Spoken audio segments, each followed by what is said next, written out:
Okay. And we do have some resources that I'm going to share now, and we'll cover them at the end, but I'm just going to put it in the chat if you want to bookmark it. Whoops, I just sent that to one person, sorry. So those are some resources that we'll discuss at the end. And just going to do a quick land acknowledgement. The Portland metro area rests on traditional village sites of the Moma, Wasco, Cowlitz, Cathlamet, and Clackamas bands of Chinookan people, the Tualatin, Kalapuya, and the Malala. Following several treaties, including the Willamette Valley Treaty of 1855, these peoples were forcibly removed to reservations throughout Oregon. Today, many of their living descendants are a part of the Confederated Tribes of the Grand Ronde Community of Oregon, while others are part of the Confederated Tribes of the Warm Springs, the Confederated Tribes of the Siletz Indians, and the Chinook Nation. Many Native Americans from across Oregon and throughout the United States have relocated here, representing 380 tribes, and are a part of an active and engaged intertribal community. And next, I have an introduction. I'd like to thank Alex for putting this together. We began planning this event before the quarantine and lockdowns began. That we are here today shows that we are adapting and committing ourselves to study and connection and struggling together. The only way we're going to get through this is by working together with an active kind of solidarity. Aimé Césaire was an Afro-Caribbean poet and politician. He wrote, quote, "A civilization that proves incapable of solving the problems it creates is a decadent civilization. A civilization that chooses to close its eyes to its most crucial problems is a stricken civilization. A civilization that uses its principles for trickery and deceit is a dying civilization. More and more of us are increasingly confronted that this civilization is decadent, stricken, and dying. What are we going to do about it? We have to help each other, but not only that, we have to make political demands to organize the confrontation against our oppressors and build among ourselves the new world that we know is possible. We have to learn from each other, and where whole communities are on the front lines, there is the most to learn and the greatest need for solidarity."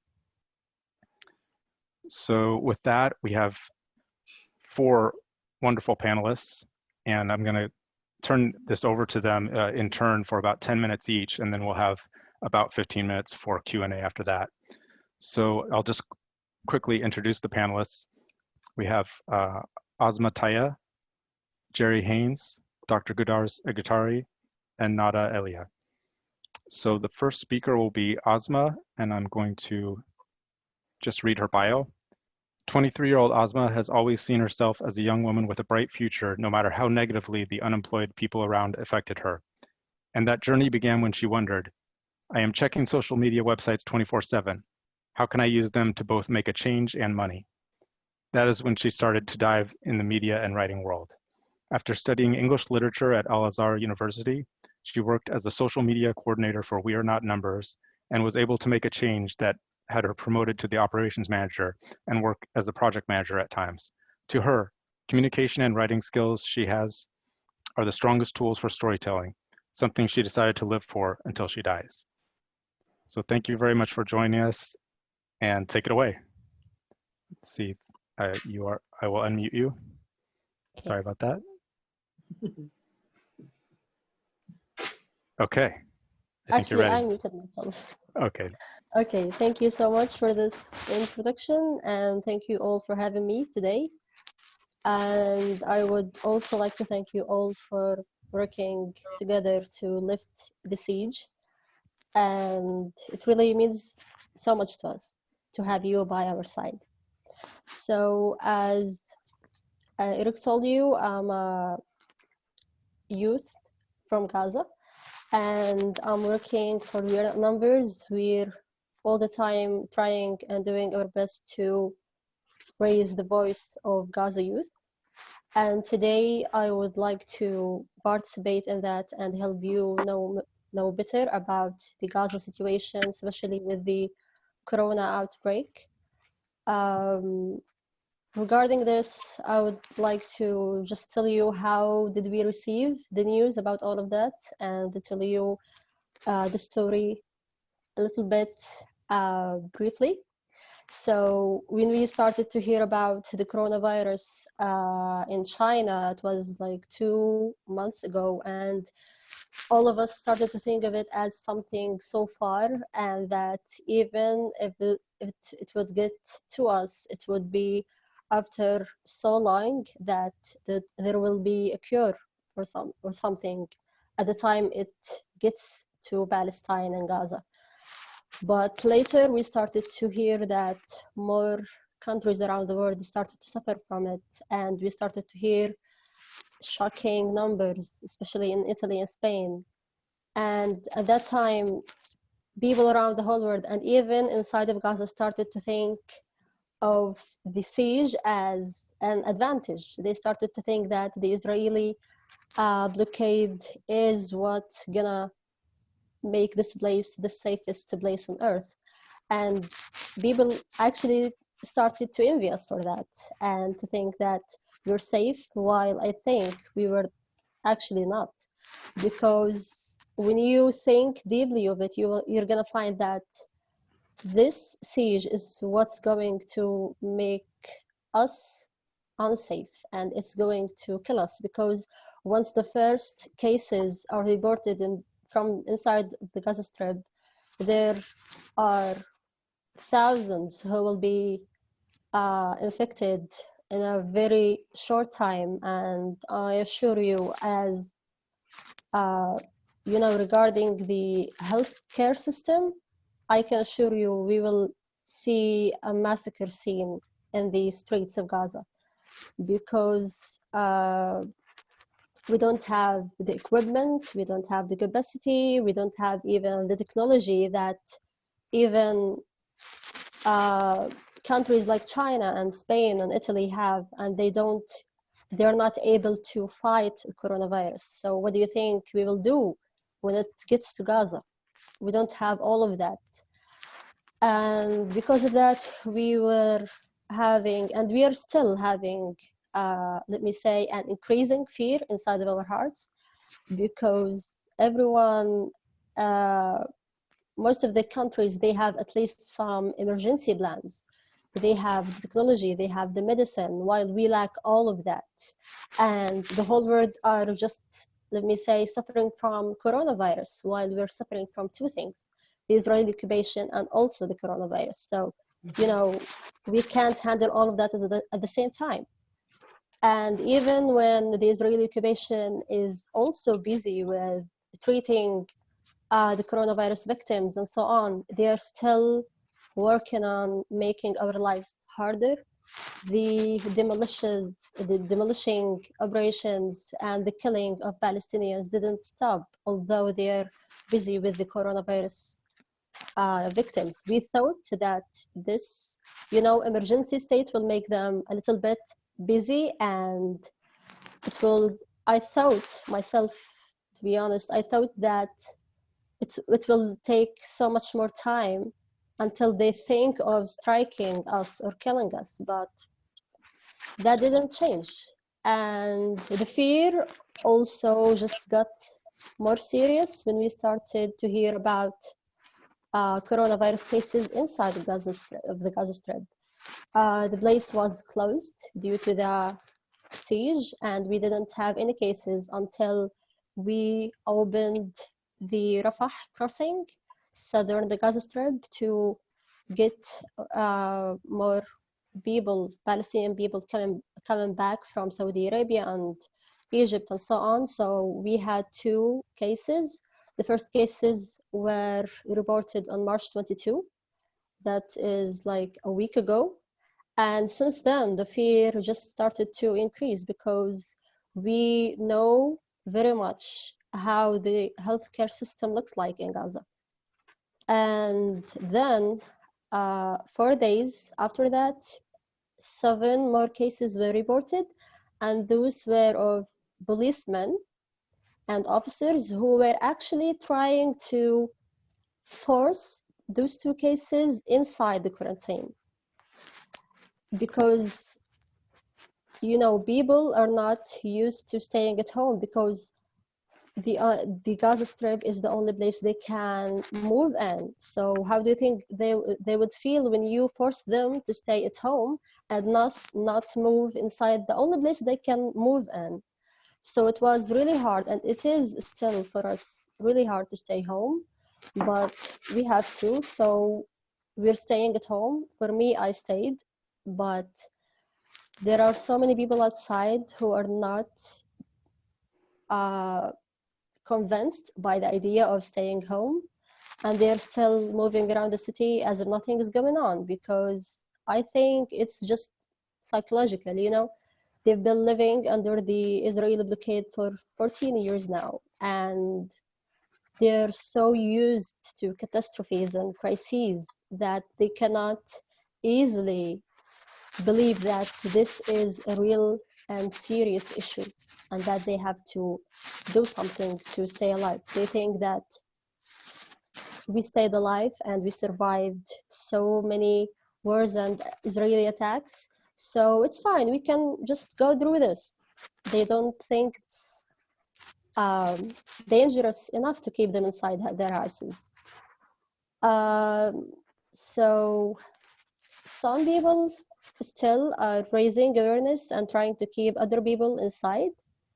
And, you know, it's because we're just afraid for our lives. We don't want to die young while not being able to see what's outside of this prison.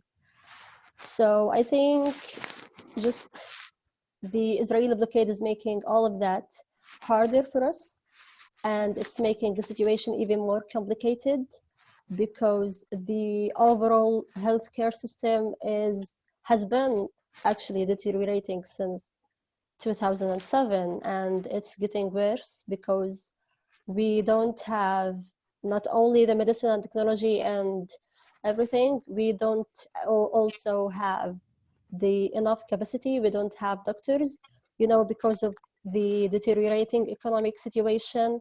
We've been having so many doctors leaving the Gaza Strip because of the US sanctions and so on. They didn't find the life they were looking for, so they started to just travel outside and immigrate. So we don't have enough doctors, we don't have enough equipment. And actually, this might be unbelievable, but it is true that there are only 60 beds for intensive in the intensive care units. There are only 60.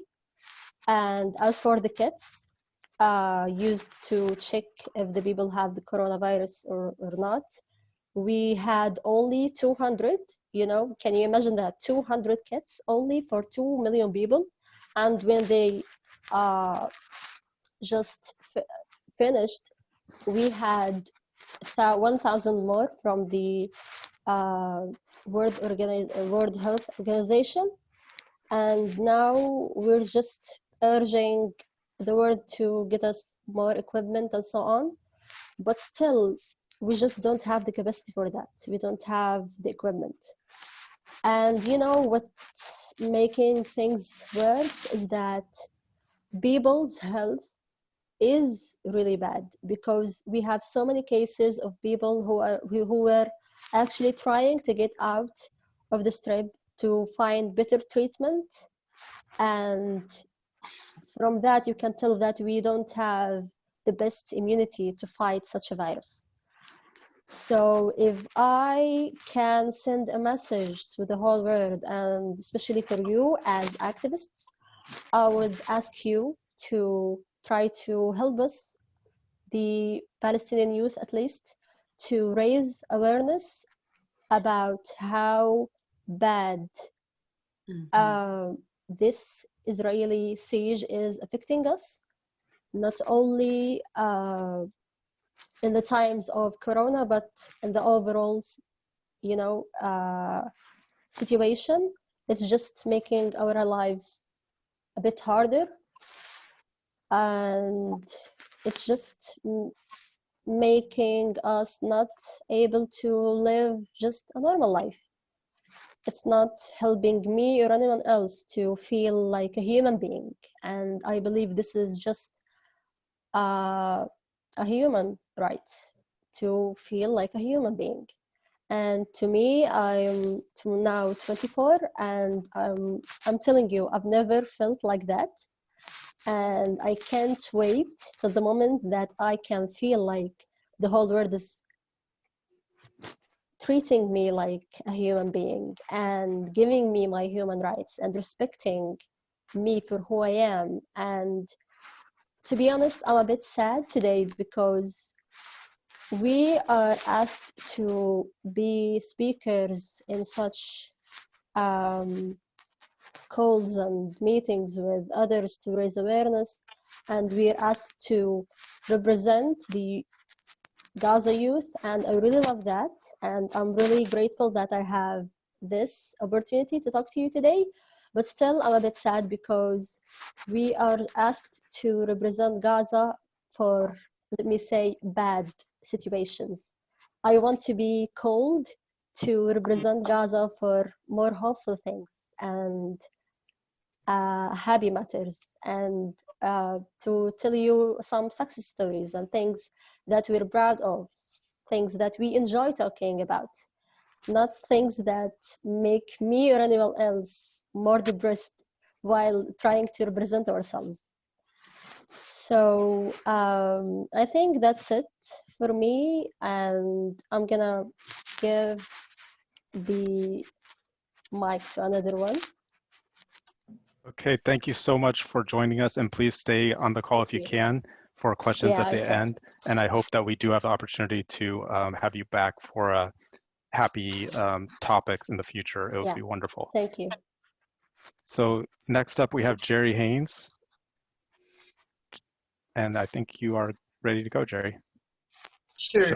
Should I go ahead and put your slides up, the photos that we have? Sure, you could do that. Thank you. Okay. So thank you for letting me participate in this, and Asmaa, bless you for all the work that you are doing in your country. It's really important what you're doing. As a member of Washington Physicians for Social Responsibility, I've been organizing delegations to go into Gaza almost every year since 1993. And since 2008, when Dr. Siraj invited us to do voluntary medical service, we've taken in 15 different delegations. And in fact, we were in Gaza earlier this month when the threats posed by closure because of the virus dictated that we should leave. There this time only for 5 days, but those are important days for our delegation because over these years we've made a lot of friends and know people that we love. It's important, I think, for the people who are listening to understand the incredible density of this place. And Asmaa, you live with it every day. But for instance, I'm from Seattle area, and in Seattle, our population density is so much less than Gaza. Gaza has maybe over 2 million people and 360 square kilometers. Seattle has 3.6 million people and 15,000 square kilometers. That's 2.1 million people or 10,000 people per square kilometer for Gaza. And, you know, it's impossible to think how dense that population is and how this virus then threatens that very densely populated area. I hear every day now from young men and women in Gaza who are really truly terrified by what may happen. They look at what happened in Italy and they can't imagine that the people of Gaza have the resources to fight what's happening. On one positive note, I read today that there are officials from Gaza and from the West Bank and from Israel who are trying to work together. The Israeli officials realizing that if Gaza falls to this virus, that Israel will be responsible. This blockade has prevented them from getting adequate services, adequate medical equipment, adequate PPEs, adequate medical personnel over this whole time of the siege and really well beyond the siege. Over half the people in Gaza are 18 years of age or less. It's an intensely tightly fitted area of the world, full of incredibly wonderful, wonderful people. There are so many ways that people used to get in and out of Gaza, to work in Israel, to trade outside the Middle East, and that's really almost not available to anyone right now. And so the crisis in public health in Gaza continues. The air quality is poor, the water, at least 98% of the people in Gaza don't have access to clean, potable drinking water. I have a good friend from Gaza who actually visited here in the United States, and I saw him go to the sink to draw a glass of water. And I said, how long has it been since you have drawn a glass of water from the tap in your sink to have a glass of water? And he looked at me with the strangest look and said, oh, Gerri, I've never done this before. Never in my life have I drawn safe, clean drinking water from my tap. The soil is damaged because salt water goes into the soil. Food is always an issue. At least 60% of the people in Gaza are under the care of the United Nations UNRWA program, and the United States in 2018 cut all of our support for that program. Now there is some negotiation going on, but still the UN is mainly funded by people who are not from the United States, where a huge fund should come. There's no security. When I'm in Gaza, I talk about trauma and grief. Trauma because every single person in Gaza looks to the sky every day and wonders when the next attack is coming. They've had 3 major attacks, but the attacks never stop. There are drones overhead all the time. There are missiles from the sea. And indeed, there are remnants of war still in Gaza, unexploded remnants that make playing outside in many areas very dangerous for children. So we have this situation where we have what's called continuous traumatic stress injury in Gaza, with people who we talk about in the United States post-traumatic stress injury on our vets, but in Gaza, there is no post to their trauma because it's constant and present at all times. We in the United States spend a lot of money funding Israel, and Israel spends a lot of money placing a siege on Gaza. We need to be better educated about what we're doing, how we're spending our money, who we're supporting. And tomorrow, I know the Jewish Voice for Peace is putting on a web protest about the siege, asking that the siege be ended. This is a perfect time for the end of the siege to be negotiated.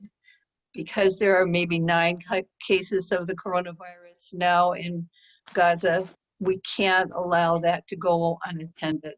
It's time for the American people to stand up and say, this imprisonment of 2 million people has to end. This imprisonment of kind, generous, loving, intelligent, deeply motivated must end. So I thank you for attending this, and I hope that you will stand up. Thank you. Okay, thank you very much. I apologize, I forgot to read your bio. Oh, that's But okay. You sorry can read about it that. now. Yeah, Okay. read it. I'll just quickly do it. So Gerri Haynes has begun organizing trips to the Middle East for Washington Physicians for Social Responsibility in 1992. Since then, WPSR has sponsored more than 30 journeys to Palestine, Israel, Lebanon, Jordan, Iraq, and Syria. Since 2008, WPSR has sponsored 14 medical service trips for professionals to serve for short periods in Gaza. In March of this year, 10 medical professionals traveled to Gaza to work and observe the current situation. Okay, so thank you very much. Yeah, thank you so And much for saying the things that I didn't have time to say. I wish we had more time. Thank you. So Yeah. our next speaker will be focusing on Iran, which is also, it's under US sanctions and facing this coronavirus. I'm trying to unmute here. There we go. Okay, I will read your bio. Dr. Goudarz Eghtedari is a political analyst, writer, radio producer, human rights advocate, and peace activist by choice, and an engineer and educator by profession. He is a member of Columbia University's Gulf 2000, a think tank with focus on the Persian Gulf under supervision of Professor Gerri Haynes. Goudarz is founder and one of the directors of the American-Iranian Friendship Council in Oregon. His writings are published in the Oregonian, Asian Reporter, Peace Worker, Portland Alliance, Iranian.com, Payvand, Iran Emruz, Akhbar el-Ruz, and numerous other Persian online magazines. He resides in Portland, Oregon. Thank you for being with us. And go ahead. Well, thank you, Eric and Ron, for inviting me for this little timely and kind of a expression of what we are facing. And I'm pretty honored to be on a panel with our friends and comrades from Gaza and also in the US. In reality, I need to mention that the situation in Iran is not really anything surprising with regards to the sanctions and embargoes. And it goes way back for at least 40 years. The beginning of basically animosities between the United States and Iran started with a, first of all, the Islamic Revolution that happened in 1979 and caused some of the relation that was established since 1953 and a coup in Iran by CIA that brought basically the king back and deposed the government of democratically elected Dr. Mohammad Mossadegh. And it took about 25 years until the revolution, Islamic Revolution. The Islamic Revolution was a very kind of popular event. 80-90% of the population participated in it. And unfortunately, the situation under influence of parts of capitalism in the US that was benefiting from the former relation with Shah of Iran caused them to create an environment that basically instigated a takeover of American embassy in Tehran by some revolutionary students. And in reaction to that, there was a basically moratorium on any kind of relation with Iran, especially economically, by President Carter. And at that time, and now we know because just recently the documents were released that Rockefeller and Chase Manhattan Bank were involved in instigating this whole situation by providing a haven to Shah of Iran and then benefiting from the situation and the embassy takeover, negotiating with Iranian government representative on a way of solving the issue, but keeping the hostages in Iran and letting them out until the day that Ronald Reagan was sworn in. So there was this basically conspiracy going on. Then the whole 12 years of administration by Ronald Reagan and George Bush the father was similarly the same. Americans were benefiting from both sides of an 8 years of war. As you probably have seen, there was all kinds of assurances and intelligence support to Iraqi government. And at the same time, Americans and especially the Reagan administration was selling weapons to Iran. So the benefit of the situation at that time was that to keep these two countries at war and basically diminish both sides. And the result was close to 700,000 people death in two countries, the destruction of both Iran and Iraq, And then at the end of George Bush the father's presidency, Bill Clinton came to power. The Iranian government at that time was basically coming out of the war and was needed a relation with the West to be able to reconstruct the country that was totally destroyed. And there was some signs from American side that they were interested in investing and working with Iran. The government in Iran was basically looking to outside, but then all of a sudden pressure from Israelis caused Bill Clinton to basically overturn all the negotiation and agreements with the Iranian side and issued a basically emergency situation embargo on Iran.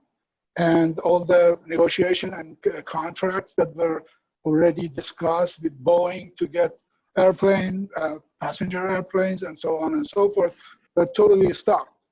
After Clinton's presidency, which was a really harsh type of sanctions against Iran, the next president in Iran, Khatami, became the president and started developing some sort of negotiation with Americans. They offered what is now called grand bargain in 2003, and George Bush and Dick Cheney basically rejected that proposal.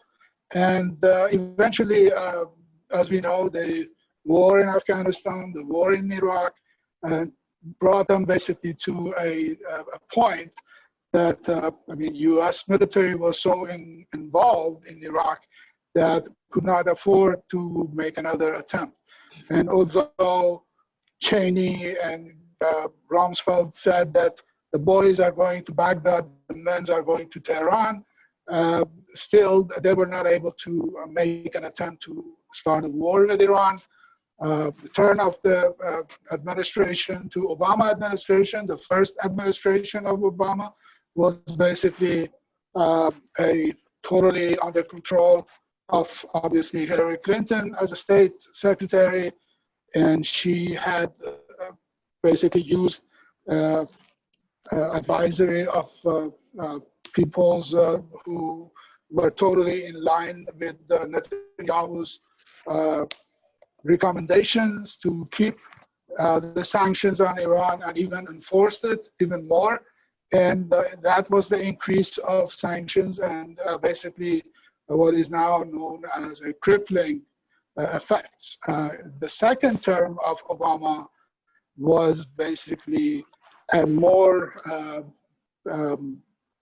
moderate approach to Iran, mostly because of John Kerry as Secretary of State. He started the negotiation with the Iranian side, and eventually they came up with what is now known as the Joint Comprehensive Plan of Action, JCPOA, with the Iranian side, which controlled basically all the nuclear activities in Iran, and in return allowed some sort of economic relation. State still controlled some of the negotiation between the Iranian side, as for example, Boeing to get passenger airplane, and with what delayed, they even were able to delay Airbus contract with Iran. And so you once in a while you hear that an airplane in Iran were either basically had a catastrophe, killed 300 people, 400 people, and every year these things are happening and continues to happen due to these sanctions.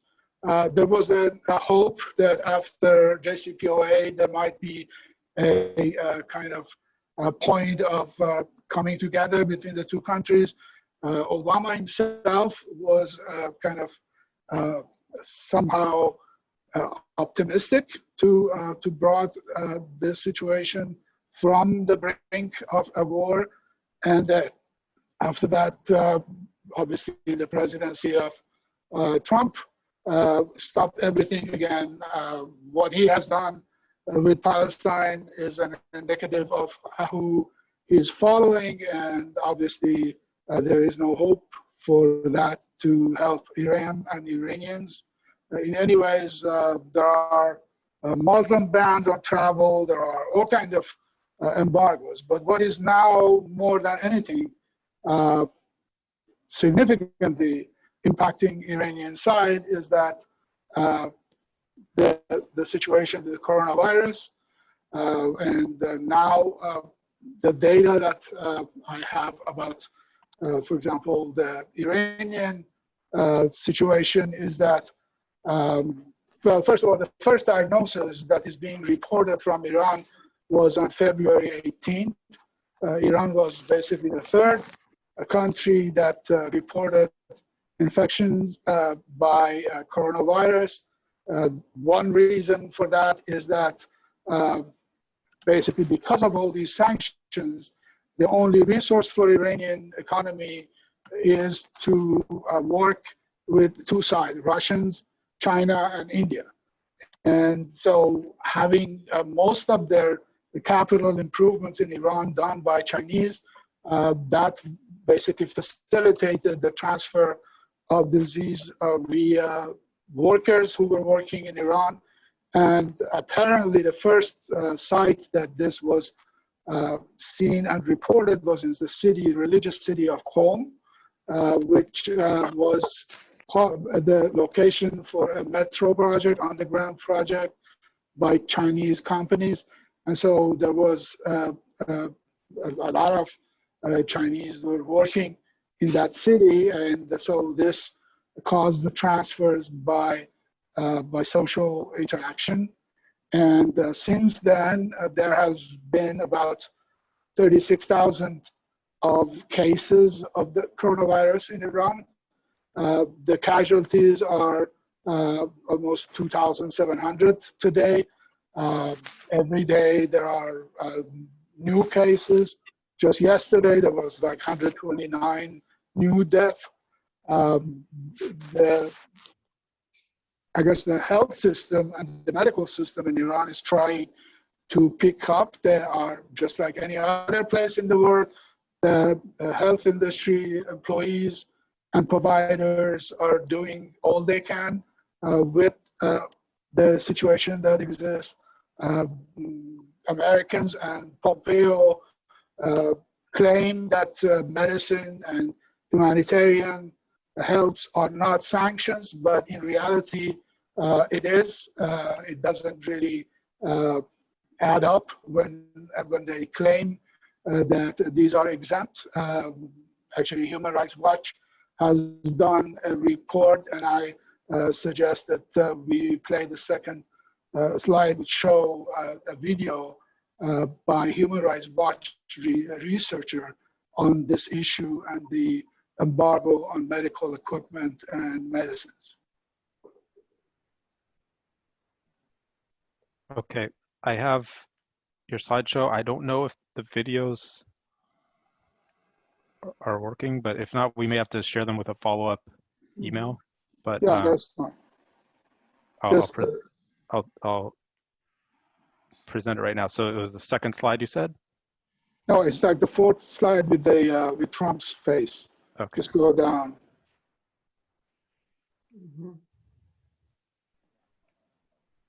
Yeah, these are. I thought you were showing this when I was talking. Oh, I'm sorry. I was waiting for you to be ready for it. Okay, this. You know what? I think we should share it in a follow-up video because it doesn't seem to be coming through. I apologize. Okay, that's fine. So, anyways, the report indicates that despite the claim by the U.S. administration, the situation in Iran is, as far as the coronavirus goes, is dire need for equipment. There aren't, if you don't have enough ventilators in New York and Los Angeles, you can imagine what's going on in Iran. But the government, the health workers are trying as best as they can. And based on the information that I have, Again, there are very many problems in Iran, but another issue that exists is trying to ask the government of Iran to impose a quarantine in the cities. This is not a successful demand for the reasons, for the following reasons that are all related to the sanctions and embargo. First of all, the country cannot afford this because it is fully, the economy and businesses and people are fully under pressure by the sanctions imposed on Iran, and they cannot afford to have another pressure due to these quarantine and close up businesses. So this is a kind of a security issue for the country, the way they explain it. The other part of it is that, again, due to sanctions, the oil export has basically diminished. And also with the war that Saudis are now engaged with Russia, the price of oil export is very low. And due to that problem, the Iranians cannot afford to get any kind of funding to run the country. And so their only hope is that to be able to basically use the taxation. And if there is no business open, then there wouldn't be any tax. So because of all these issues, the Iranians have not been forthcoming with some sort of quarantine. But in general, it appears that they are dealing with all these issues and all these problems as best as they can. There are some, again, plenty of needs. The Iranian foreign minister has sent out a tweet with what they need for Iran. At this time, obviously, it's ventilators. They ask for ECMO device, non-intrusive systems of BiPAP and CPAPs, the high-flow nasal oxygenation equipment, respiratory circular tubes, and a list that I also put in the slideshow, and I guess you can send out by email. Yes, okay. Students, yeah. So there are the kind of the needs that they have at this time, and with that, again, there are some resources and some articles that you can read. The report from Human Rights Watch is available. There is a World Health Organization, a statistic page for Iran that you can go and review. There are 3 really major articles published in the past 4 or 5 days. One was in Jacobin magazine that says the sanctions against Iran at a time of global pandemic is criminal. There is an article in New York Times. It says how Trump sanctions on Iran will worsen the case. It was out on March 24th. And then there's another article by Guardian, and it says end U.S. sanctions against Iran so that we can fight with coronavirus with all our might. So these are my recommendation, and I will be here to answer any question. Thank you. Thank you so much. And we'll try to include those in the resources if they're not already. Thank you so much for sharing that. And we'll just go on to our next and final speaker, which is Nada. Nada Elia is a Palestinian-American scholar activist, a member of the United States-Palestine Academic and Cultural Boycott of Israel, a teacher, a frequent writer for Mondevice and other publications. She is currently working on a book about Palestinians in the diaspora, and she is also an awesome home remodeler. So thank you. Nada, take it away. Thank you. So thank you for all the speakers. Thank you for Tarat for organizing this. Thank you, Eric, for being our tech person. I also want to start with the land acknowledgement. I'm Palestinian, but I live in Everett, north of Seattle, on Snohomish land.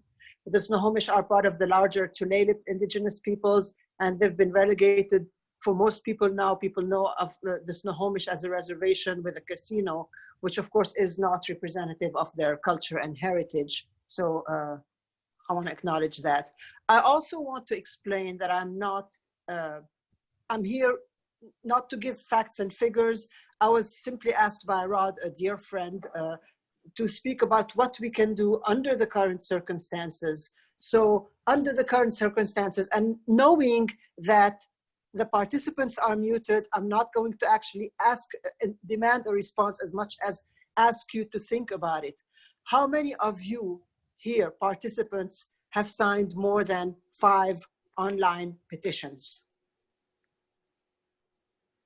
Okay, how many of you receive emails from the USCPR, JVP, Northwest BDS, DSA, La Resistencia, Al-Auda, or any other such organizations? Again, I'm expecting a show of hands here, like, you know, how many? 10, 15, 20. Okay. How many of you receive organizing emails from other groups that I have not necessarily mentioned? Okay, 10, 20, 15, good.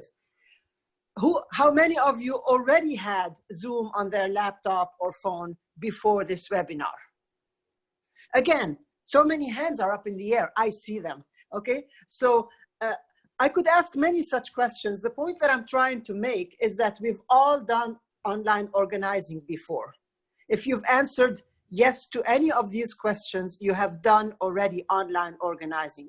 So our social circumstances today, as we shift into primarily and maybe exclusively webinars, are not new.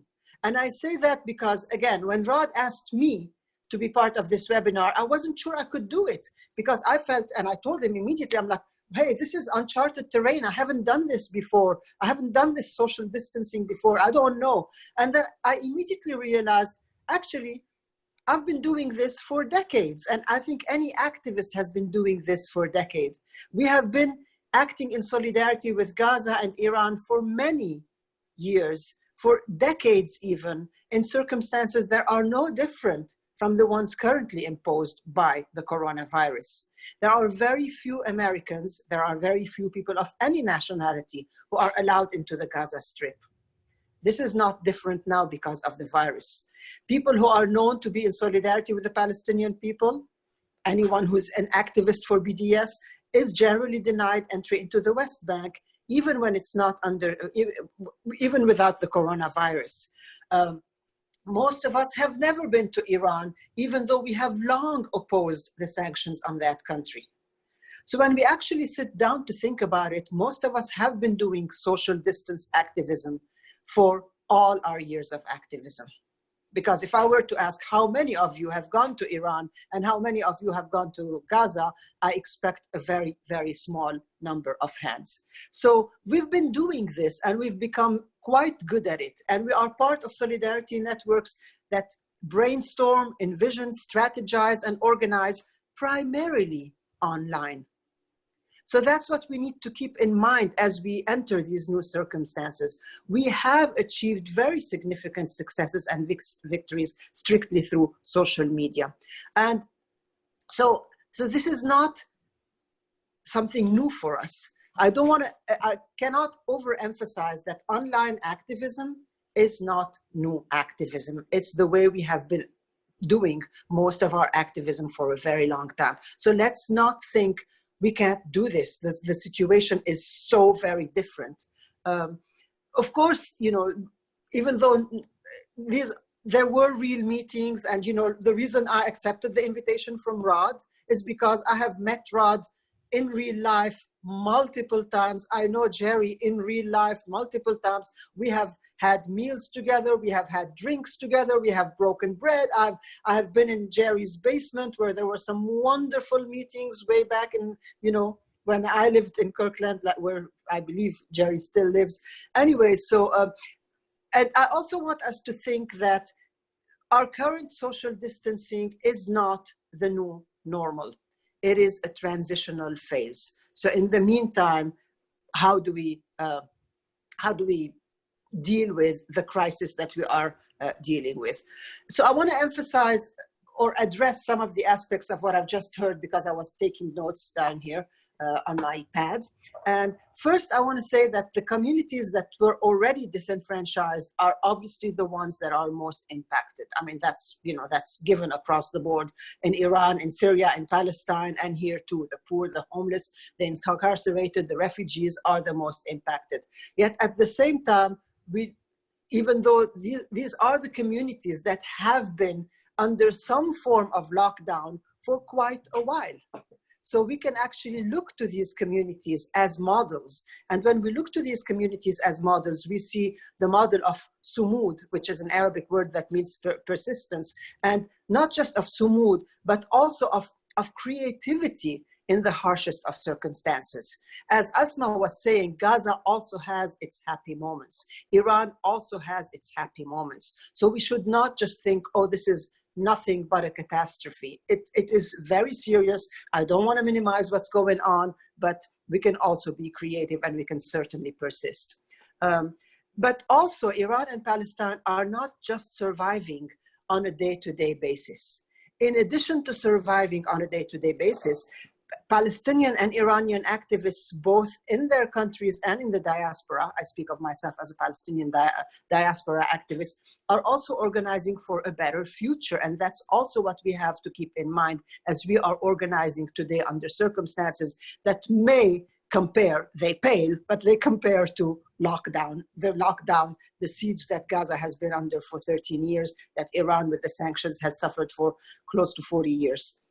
So I want us to think of the future and also think of a future where that is different from what we have been. So we don't want a return to the way it used to be. This emergency is a result of capitalism, of total disrespect for the environment, of total disrespect for human and civil rights here and elsewhere. I mean, when Asmaa said, I want people to see me as a human person with dignity. You know, in Iran, it's the same thing. We need to be respecting the human dignity of every individual. If we return to the way it was, then we do not have respect for the environment. We do not have respect for civil rights. We do not have respect for the human dignity of others. So I think we need to make use of this slowdown, of this pause that the current lockdown we're under is forcing us. I mean, everybody is slowed down. You know, we're at home 24/7. Those of us who are respectful of the lockdown, and we're not achieving as much. I mean, I've been talking to lots of people. We have all this time on our hands. You know, at first I thought, oh my gosh, I'm not going to be stuck in traffic. I'm not going to waste 3 hours on the road when I'm not as productive. And I think there's a natural slowdown that is happening, a natural pause. And I think it's very important to actually make use of that so that we don't go back to the way it was in October 2019. We have to change things. So I also want to mention that, you know, this of course is an election year, but that we shouldn't pin our hopes on the new president, whoever that president is, because as Goudarz mentioned, sanctions on Iraq were first put in place in 1979 by President Jimmy Carter, and they have been maintained in some form or other since 1979 by every American president. So simply electing a new president is not the solution. We must put pressure on the president, of course, whoever that president is. And similarly, the circumstances of the Palestinians have not shifted drastically when we had a democratic president. I mean, yes, Trump is an absolute disaster for the Palestinians. But then again, Trump is an absolute disaster for everyone. And Obama was not exactly an ideal president for the Palestinians. So we do need to put pressure on our politicians, and this pressure is what is the kind of activism that we can do. And the fact that we are under lockdown, the fact that we are on webinars, the fact that we are primarily online should not be a deterrent, but rather we should think, well, we've done this before, we know how to do it. So all of the resources that we have online, we actually this is how we've been functioning, and we have to function that way, but keeping in mind that we don't want a return to the way it was, but that we are also organizing for a better future for everyone, hopefully. So some of the things that have been mentioned, I think, is the JVP Day of Virtual Support with Land Day, basically tomorrow. I don't have the link, but I hope that you can post that. USCPR, the US Campaign for Palestinian Rights, next week on Wednesday, I am told that on Wednesday, they're going to be launching a digital campaign to put pressure on Congress to defund the Gaza blockade. There's also going to be, there is the HR 2407, the Betty McCollum bill, basically, that about Palestinian children prisoners. So there's a lot that we can do online, and it is being launched online, and these are things that we can do and should do. I also think that it's really important for us as activists, as organizers, to know our argument. And when we speak of sanctions, BDS, I'm a BDS organizer, boycott, divestment, and sanctions, we are actually calling for sanctions on Israel while demanding a lifting of the sanctions on Iran. And, as we raise our voices louder to demand an end on the sanctions on Iran, we are always accused of double standards because we are hoping to impose sanctions on Israel. So we all need to know how to argue for sanctions on Israel while arguing for the lifting of sanctions on Iran. And it's important to make that distinction, because I remember, I met with my Washington representative, Pramila Jayapal, who's actually extremely progressive on a number of issues. And I asked her to endorse BDS, and she said she would never endorse BDS because she is opposed to sanctions. And I had to explain to her the difference between sanctions. And I think it's very clear, it's very important for me that everyone be able to explain that. Why are we pro-BDS? And I hope that we are all pro-BDS, while also demanding a lifting of the sanctions on Iran. So I actually have this written down because I think, it's so important to be really clear. All right, so sanctions work in cases where people elect their leaders, as they do in Israel. People in Israel have repeatedly and consistently and over again elected even more racists who promise ever harsher measures against the Palestinians. So these sanctions will hold them accountable. Sanctions against Iran, where the people don't necessarily approve of their leadership, are punitive. They're not a matter of holding the Iranian people accountable. They are punitive. Sanctions against Israel are about accountability. There are no double standards here. The sanctions against Israel are not about bringing that country to its knees. Nobody says we need to bring Israel to its knees, as we hear people, like the nasty people who are asking for sanctions on Iraq. We need to bring Iran to its knees. We need to stop Iran. Nobody's saying that. The closest that the US is ever going to come to sanctions with Israel is actually holding it accountable for the money that we give Israel. It's not even taking that money away from it. This is really important an important point. I would like to give less money to Israel, but the sanctions that we are asking for are not even about taking money away. It's about, we're giving you money, do not use it on Palestinian children. Do not use it for torture. Do not use it for that. We're not taking the money away from you. So there's a huge distinction between the punitive sanctions that are meant to bring a country to its knees and the sanctions that Palestinians are asking for when we speak of BDS against Israel, which is, hey, we're giving you $3.8 billion a year. Do not use them to torture Palestinian children prisoners. There's a huge distinction. And when you make that distinction, and when you make the distinction on sanctions holding a people accountable for electing racist leaders, as they do in Israel, versus sanctions that are strictly punitive on Iran, I think that's where you can win the argument. But it's really important to get that, because otherwise, believe me, you do believe me, I'm sure. I'm talking to a bunch of people who are activists in the Palestine field. You've been accused of double standards. So I don't have to beg you to believe me. You know, we have the accusation of double standards. It is not double standards. We're talking about lifting the sanctions on Iran, and that is not a double standard, even as we demand sanctions on Israel. So, and I also, wow, it's past 4. So I just want to end with a very a simple question. I want to end by asking us all to think of the silver lining to our current situation. What are some of the things that we can do now as we are in lockdown, as we are staying home, that were not otherwise possible? This is how we need to think for now. What are the things we can do now that were not otherwise possible when we were in a rat race, when we were trying to meet deadlines? What are the possibilities created by this pause, this delay, this slowdown that we are in? So what can we do now? Let's make use of the moment. What can we do now that we could not have done otherwise in an emergency, in a lockdown? And I'm going to leave it here, and hopefully we can think of possibilities together. Great, thank you so much. So as you said, we are a little bit over time. What do you think, Rod? I think we can maybe take a couple questions, and of course, if anyone needs to go, please do what you have to do. I guess if you want to ask a question, either use the hand up feature in Zoom or just put something in the chat. Just type question in the chat and I will unmute you and you can ask a brief and questiony question. Thank you.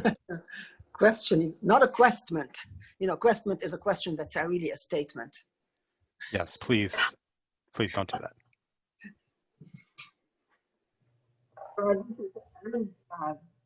This is Gerri. Yes. I just want to reemphasize and thank Nada for what she just said about not viewing this time as a nothing, but really talking about what we can do together to raise the voice. And if we participate tomorrow in the online rally, if we write letters to our Congress people, let's not waste this. Thank you, Nada. Thank you. And Aisha, I think you wanted to say something. You are unmuted. Please go ahead. Thank you. Assalamu alaikum to the Muslim speakers. And do you have access to habba soda, which is also called black seed? Recently, there was on Fox News here that they're making a medicine here called Chloroquine, and it fights off the COVID-19 in 6 days. And the most active ingredient apparently in that is Nigella sativa, which is black seed. And by making it into official medicine, they can hold the patent for their special pill combination, of course. But we can take this. And my daughter and I were feeling in our lungs, in our throats after the death of a relative. And we used that and we feel much better. We took immune boosters, garlic, vinegar, apple cider vinegar on the salads a lot, and chicken broth. And we feel so much better, and we didn't get it. Thank God. Okay, thank you. Anyone else have a question?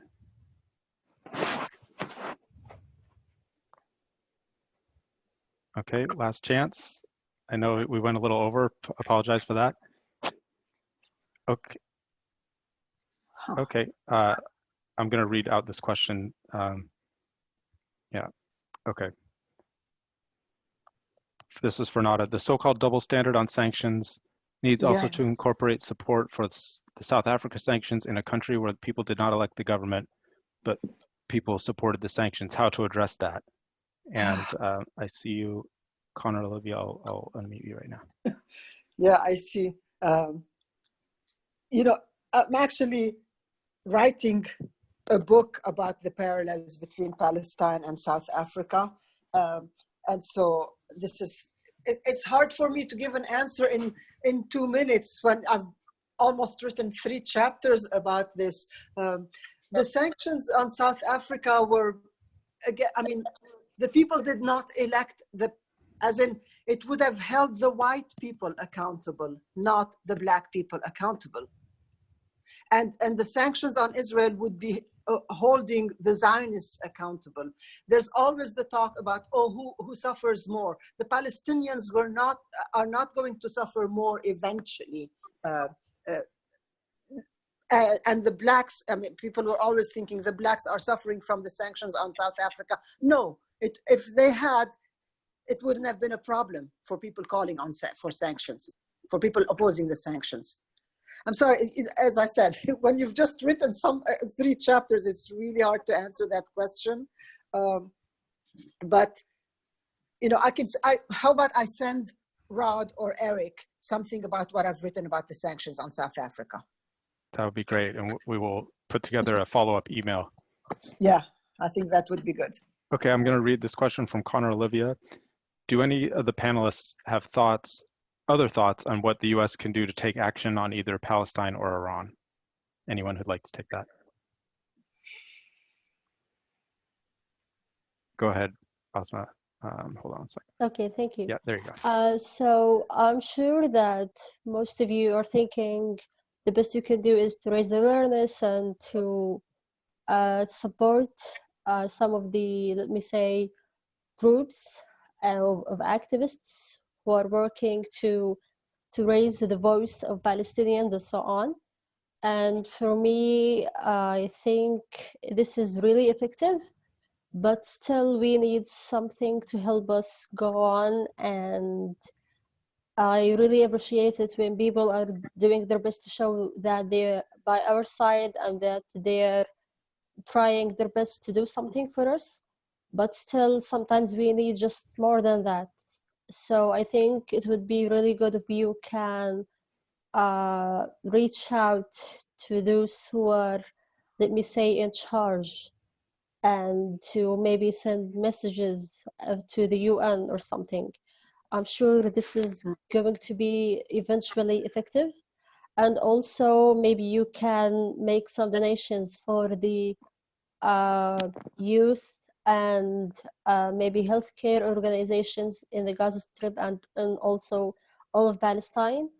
For example, you know, we are not numbers where we've been trying our best since 2015.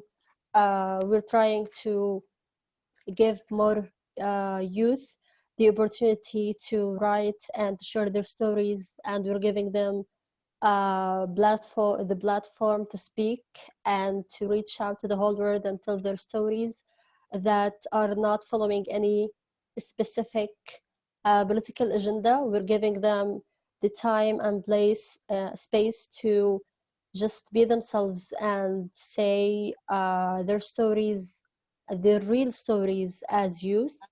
And I think it would really, you can help us too and of course not only we are not numbers, but also any other youth organizations trying to do the same.